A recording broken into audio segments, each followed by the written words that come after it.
Hello guys, for today's video ng Bicolano nyo, ito nga po ay nagluto po tayo ng ginataang bagulan o pusit. Yan, napakasarap. Bago ang lahat, yan muna, picturean muna daw si Bunso. Sorry guys, bagong gising po tayo dyan. Magluluto po tayo ng pusit. Lilinisan po natin yan. Yan. Bago ang lahat, tanggalin po natin yung tinali. Maraming salamat po pala sa mabait kong tito. Binigyan po tayo ng pangulam. Nahuli niya po yung kagabi dahil nag-loud po siya or namingwit. Yan yung nakuha niya. Yan mga ka-idol, lilinisan po natin bago ang lahat. Yan nga pala, ang ginamit ko nga pala dyan mga ka-idol ay gunting, kasi yan yung kadalasan na pinanglilinis ko talaga. Kaya isda.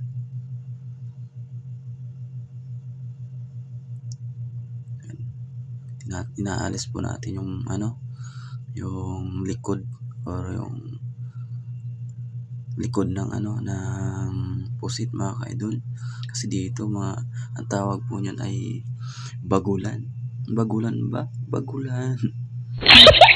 Inaalis po natin yung laman loob niya. Yan mga ka-idol. Yan bago ang kasi yung kulay po niyan, hindi po natin isasama yung tinta niya na tinatawag na tinta. Yan mga ka-idol. Iniingat-ingatan ko po kasi baka mapusi yung yung mapait sa katawan niya. Yung abdo abdo ba?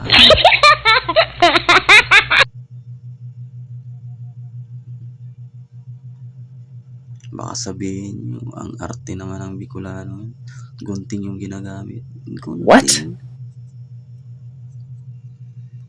Kasi yung gunting po kasi yung pinakamadaling gamitin. Matalas naman po yan. Yan ang pinakamagandang panglinis.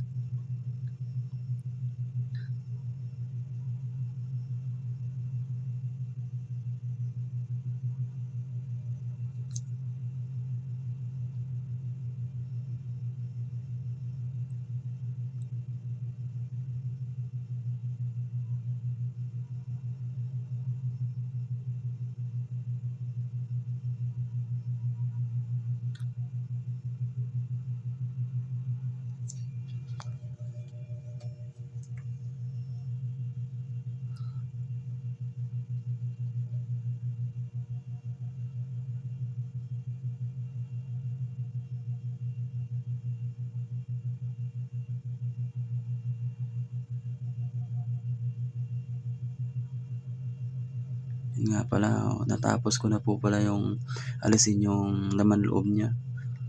Yan, hinugasan ko na para mahiwa-hiwa na po siya. Mahiwa ko na siya.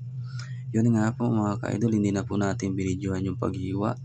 Yan nga, nahiwa na natin yung pati yung sangkap, mga sibuyas, luya. Kompleto Ricardo na. Yan nga po, nagpainit na tayo ng kawali, ng mantika. Nagpakulo na tayo ng mantika. Inuna ko nga pa yung yung bawang, sinunod ko yung sibuyas. Yan nga po mga ka-idol, kakaunti lang yung nilagay ko ng mantika kasi ayaw ko yung maraming masyadong mantika mga ka-idol. Yan. Ko muna. Pinapalambot-lambot ng kaunti. Yung matuyo siya, yan, nilagyan ko na ng luya. Hiniwa ng luya para mabango, maalis yung langsa ng pusit mga ka-idol. Ayun. Yan, maglalagay na nga po tayo ng unang gata. Yan nga pala ay ginataan pusit mga ka-idol. Yan, pinapainit ko muna siya hanggang ilagay ko po yung hiniwang pusit. Yan. Yan po yung hiniwa kong pusit mga ka-idol. Yan yung niluluto natin mga ka-idol. Yan ang unang luto ko na naman galing sa ng dagat mga ka-idol. Kasi yan yung huli, nilagyan natin ng magic sarap. Pampasarap. Ay, pampasarap. Gago lang, fake joke.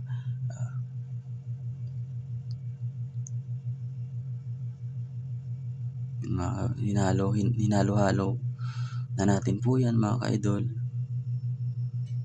Para yung sangkap niya ay maghalo-halo na siya.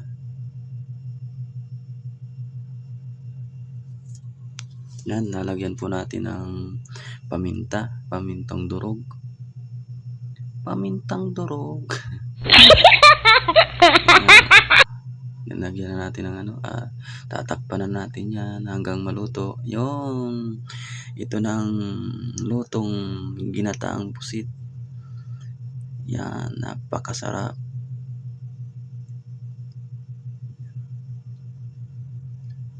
Siyempre, hindi mawala yung sili. Ayan, thank you for watching.